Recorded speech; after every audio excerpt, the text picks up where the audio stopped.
এই ঠাকুমা বিছানা থেকে উঠতে পারছিল না, আর ঠাকুমার মেয়ে এসেছিল মায়ের কাছে, আর মায়ের কাছে এসে বলেছিল। তারপর কি হয়েছে?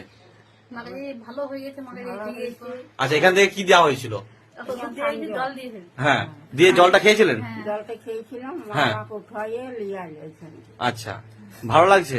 ভালো লাগছে এই জন্য। মানে আপনার কথা আমাকে এসে বলেছিল, ঠিক আছে, আমাকে এসে বলেছিল যে মায়ের খুব শরীর খারাপ। আমি বলেছিলাম যে মাকে তো নিয়ে আসতে হবে, তখন বলেছিল যে মা এতটাই শরীর খারাপ যে মা উঠতে পারছে না। তো তারপরে মায়ের জল, মায়ের চরণের সানজল জল দেওয়া হয়েছিল, সেই জলটা খাওয়ানোর পর এখন ঠিক আছে তো, এখন হাঁটতে পারছে, সবই পাচ্ছে।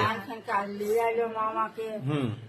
মা করুণাময়ী মায়ের আশীর্বাদে আমি উঠে দাঁড়িয়েছি। একদম একদম আবার কোমর ব্যথা আমার মা ভালো করে দেবে, আর আমার শরীরকে একদম সব ভালো হয়ে যাবে। মায়ের পূর্ণ আমি ঠিক করি। একদম একদম। আর কি নাম তোমার বলো? আমার পারুল দুইটা। আর তুমি বলে বলছি। হ্যাঁ ঠাকুমা তো, কি নাম বলো? পারুল দুইটা। পারুল রুই দাস। আর আপনার নাম? সুভদ্রা দাস। সুবোধ দাস। আর তোমাকে তুমি দিয়ে? পুতুল দুই দাস। পুতুল রুই দাস। আর আপনার নাম? আচ্ছা আচ্ছা বলতে পারেন। আচ্ছা। তো প্রত্যেক শনিবার প্রত্যেক মঙ্গলবার মা মনসা দেবীর মহাপুজো হয়। আপনার যে কোন জীবনের যে কোনো সমস্যা নিয়ে আপনি মায়ের কাছে মহাপুজো পাঠাতে পারেন।